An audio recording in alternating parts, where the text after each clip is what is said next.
ನಮಸ್ಕಾರ. ಈ ನಿಮ್ಮ ಶುಕ್ರದಶೆ ನ್ಯೂಸ್ ಅಪ್ಡೇಟ್ ಚಾನಲನ್ನು ತಪ್ಪದೇ ಸಬ್ಸ್ಕ್ರೈಬ್ ಮಾಡಿ.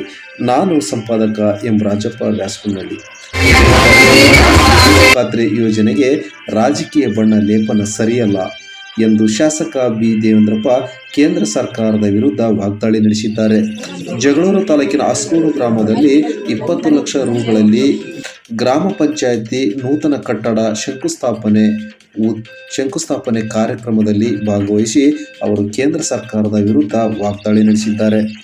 ಕಾರ್ಯಕ್ರಮದಲ್ಲಿ ರಾಜ್ಯ ಬ್ರಾಹ್ಮಣ ನಿಗಮದ ಮಂಡಳಿ ಅಧ್ಯಕ್ಷರಾದ ಅಸ್ಕೂರ್ ಜಯಸಿಂಹಣ್ಣ, ಕೆಪಿಸಿಸಿ ಮುಖಂಡರಾದ ಕೆಪಿ ಪಾಲಯ್ಯ, ಜಿಲ್ಲಾ ಪಂಚಾಯತ್ ಸಿಇಒ, ಗ್ರಾಮ ಪಂಚಾಯತ್ ಅಧ್ಯಕ್ಷೆ ರಾಧಮ್ಮ ಕುಬೇರಪ್ಪ ಸೇರಿದಂತೆ ವಿವಿಧ ಗಣ್ಯರು ಪಾಲ್ಗೊಂಡಿದ್ದರು.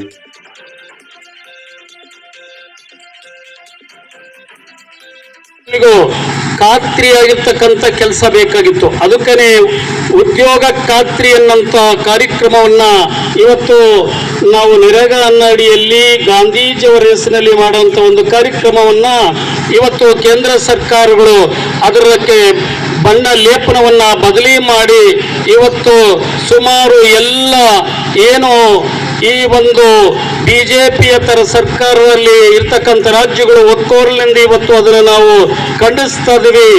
ಯಾವ ಒಂದು ನೆರಾಗವನ್ನು ನೀವು ವಾಪಸ್ ತಗೊಂಡಿದ್ರು ಅದನ್ನ ದಯಮಾಡಿ ಯಾವುದೋ ಹೆಸರಿನಲ್ಲಿ ಜಿ ಅನ್ನಂತ ಕಾರ್ಯಕ್ರಮ ಮಾಡ್ತಾ ಇದ್ರಲ್ಲ ಅದನ್ನ ತೆಗೆದುಹಾಕಿ ಯಥಾವತ್ತಾಗಿ ನಮ್ಮ ರೈತನಿಗೆ, ನಮ್ಮ ಕೂಲಿ ಕಾರ್ಮಿಕನಿಗೆ ಸಿಗಬೇಕಾದ ಕೆಲಸವನ್ನು ನೀವು ಕೊಡಬೇಕು ಅನ್ನೋಂಥ ನಿಟ್ಟಿನಲ್ಲಿ ನಾವೆಲ್ಲರೂ ಸಹ ಮೊನ್ನೆ 22ನೇ ತಾರೀಕಿನಿಂದ ಪ್ರಾರಂಭವಾದಂಥ ಒಂದು ಅಧಿವೇಶನದಲ್ಲಿ ನಾವು ಖಂಡಿಸಿದ್ದೀವಿ. ಅದನ್ನು ತಾವೆಲ್ಲರೂ ನೋಡಿರೋದು ತಮಗೆ ಗೊತ್ತೇ ಇದೆ. ಹಾಗಾಗಿ ಈಗಲೂ ಸಹ ನಾವು ಈ ವೇದಿಕೆ ಮುಖಾಂತರ ನಾನು ಅವರ ಗಮನಕ್ಕೆ ತರಕ್ಕೆ ಬಯಸ್ತಾ ಇದ್ದೀನಿ. ಕೇಂದ್ರ ಸರ್ಕಾರಕ್ಕೆ ಇವತ್ತು ವಿರೋಧ ಪಕ್ಷದಲ್ಲಿರ್ತಕ್ಕಂಥವ್ರು ಇರ್ಬೋದು, ಕರ್ನಾಟಕ ರಾಜ್ಯದಿಂದ ಆಯ್ಕೆ ಆಗಿರ್ತಕ್ಕಂಥ ಸಂಸದರು ಇರಬಹುದು, ದಯಮಾಡಿ ಅವ್ರದೇ ಸರ್ಕಾರ ಇದೆ ಕೇಂದ್ರದಲ್ಲಿ.